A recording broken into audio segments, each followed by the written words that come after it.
कमलपुर नाम का एक गांव था जिसमें दो किसान रहते थे। वह दोनों बहुत अच्छे दोस्त थे।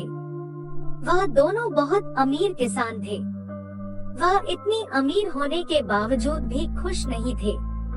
उस गांव में और एक किसान था जो गरीब था। उसका एक छोटा सा खेत था और एक गाय थी जिसे वह बहुत प्यार करता था। गरीब होने के बावजूद भी बहुत खुश रहता था। वह अपना जीवन शांति से जीता था। वह सोने के वक्त भगवान को याद करता और उसके पास जो कुछ भी है उसके लिए भगवान को धन्यवाद कहता। वह दो अमीर किसान उस गरीब किसान को हमेशा खुश देखते थे। उसे इतना खुश देखकर वह इस सोच में पड़ जाते कि यह इतना खुश कैसे है, जबकि वह हमसे बहुत गरीब है। उसके पास ज्यादा धन भी नहीं है। उसके पास हमारी तरह ज्यादा खेत या गाय भैंसे भी नहीं है। तब भी वह इतना खुश कैसे रह सकता है। वह दोनों जब भी उसको मिलते तब उसका बहुत मजाक उड़ाते। वह उससे अपने धनवान होने का दिखावा करते। वह उसकी गरीबी का मजाक उड़ाते। फिर भी वह गरीब किसान उनको कुछ भी नहीं कहता। उस पर उनकी मजाक का कोई भी प्रभाव नहीं पड़ता था। इससे वह अमीर किसान क्रोध में आ जाते। हर दिन यह ऐसी ही चल रही थी। एक दिन की बात है, उन अमीर किसानों ने उस गरीब किसान को दुखी करने का सोचा। उन्होंने उस गरीब किसान के पास जाकर कहा कि हमें तुम्हारी गाय दे दो, उसके बदले हम तुम्हें 100 चांदी के सिक्के देंगे, जो तुम्हारे गाय के लिए पर्याप्त है। उस किसान ने गाय बेचने के लिए मना कर दिया, क्योंकि वह अपनी गाय से बहुत प्यार करता था। इसलिए वह किसी भी कीमत पर अपनी गाय को बेचना नहीं चाहता था। ये बात अमीर किसानों को पसंद नहीं आया। उन्होंने बदला लेने की ठानी ली।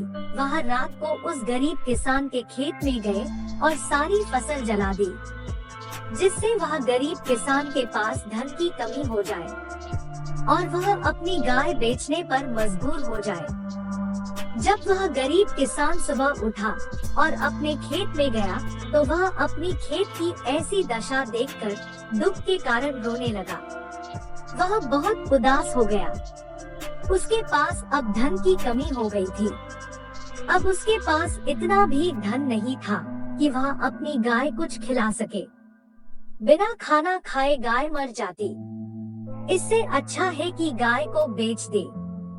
इसीलिए उसने अपनी गाय को बेचने का तय किया। वह अपनी गाय को लेकर दूसरे गांव बेचने के लिए गया।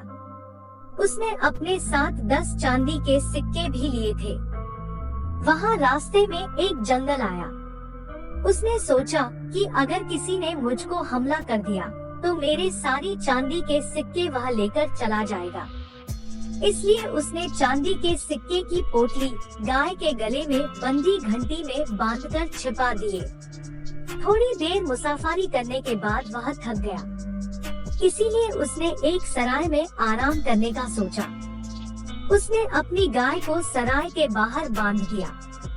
वह बांधकर सराय में चला गया। उस गाय की पोटली में से एक चांदी का सिक्का गिर गया, जिसे उस सराय के मालिक ने देख लिया। उसको लगा कि यह एक जादुई गाय है, जिसमें से चांदी के सिक्के निकलते हैं। यह चांदी का सिक्का भी उसी गाय से निकला है।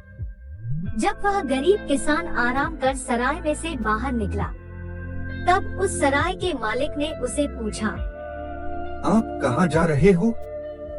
मैं अपनी गाय को बेचने के लिए दूसरे गांव जा रहा हूँ। ये बात सुनकर वह सराय का मालिक खुश हो गया।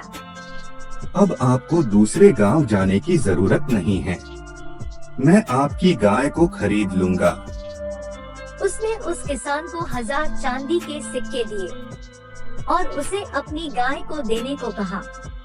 यह मूल्य उस गाय के मूल्य से बहुत अधिक था।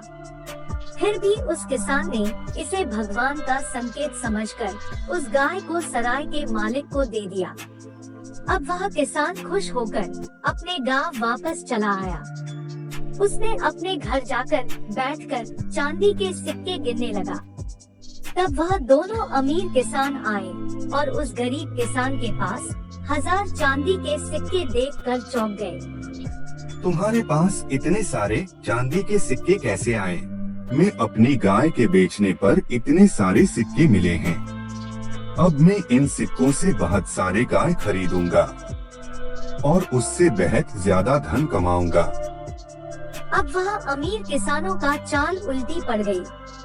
यह जानकर वह दोनों दुखी हो गए। बुरे कर्म का नतीजा हमेशा बुरा ही होता है।